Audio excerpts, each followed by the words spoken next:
বাড়িতেই বানিয়ে ফেলবো রেশমি টিক্কা মশলা। জল জিরা দিলাম, ভিনিগার আর জল এইটা দিয়ে খুব ভালো করে এটাকে ভিজিয়ে রেখে দেবো 20 মিনিটের জন্য, তাতে চিকেনটা সফট হয়। 20 মিনিট পরে ভালো করে কষলে মশলে 3-4 বার ধুয়ে নিলে একদম চিকেন রেডি।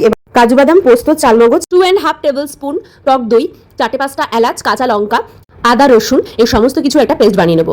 এবার নেবো হচ্ছে ফ্রেশ ক্রিম। আমি বাড়িতে বানিয়েছি ফ্রেশ ক্রিম, দুধের সরগুলো তুলে রেখেছিলাম, তাতে ফ্রেশ ক্রিম হয়ে গেছে। এবার সমস্ত ব্যাটারগুলো আমি দিয়ে দিলাম, যেটা আমি বানিয়েছিলাম সেই পেস্টটা আমি পুরো চিকেনের মধ্যে ট্রান্সফার করে দিচ্ছি, আর সাথে ফ্রেশ ক্রিমটাও। সেটাকে খুব ভালো করে হাতের সাহায্যে আমি মেখে নিয়ে ম্যারিনেশন করে রেখে দেবো। আর এর মধ্যে দিচ্ছি হচ্ছে পিঙ্ক সল্ট, মানে সন্দক নুন দিলাম। এবার দিলাম হচ্ছে গোলমরিচের গুঁড়ো, 1 টেবিল স্পুন মতো গোলমরিচের গুঁড়ো দিয়েছিলাম। ভালো করে হাতের সাহায্যে ভালোভাবে এটাকে মেখে আমি ম্যারিনেট করতে রেখে দিয়েছিলাম মোটামুটি 2 থেকে 3 ঘন্টা মতো। 3 ঘন্টা পর চলে এসেছি, ম্যারিনেশন একদম কমপ্লিট, চিকেনটা ম্যারিনেট হয়ে গেছে। এবার শিকের মধ্যে আমি একে একে সমস্ত চিকেনের টুকরোগুলোকে দিয়ে দেবো, সাথে পেঁয়াজ দিয়ে দেবো, একটা একটা করে পেঁয়াজও দিয়ে দিচ্ছি। পেঁয়াজগুলোকে আমি কিউব সাইজে কেটে নিয়েছিলাম, আপনারা চাইলে ক্যাপসিকাম ইউজ করতে পারেন, আমি ক্যাপসিকাম দিইনি, পেঁয়াজ দিয়েছিলাম। একে একে সমস্ত চিকেনগুলো আমি এর মধ্যে দিয়ে দিলাম, ঠিক এইভাবেই সাজিয়ে নিচ্ছি।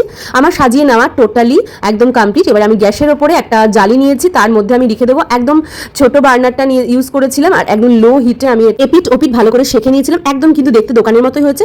নামিয়ে নেওয়ার পরে এর মধ্যে আমি গরম থাকতে বাটারটা দিয়ে দিলাম, মেল্টেড বাটার দিয়ে দিলাম। এবার আমি একটু ঠান্ডা হয়ে গেলে এক এক করে আমি সমস্ত চিকেনগুলোকে শিক থেকে খুলে নেবো, খুলে নিয়ে একটা প্লেটের মধ্যে সাজিয়ে নিচ্ছি। ব্যাস, আমার কিন্তু চিকেন একদম রেডি। কেমন লাগলো জানি।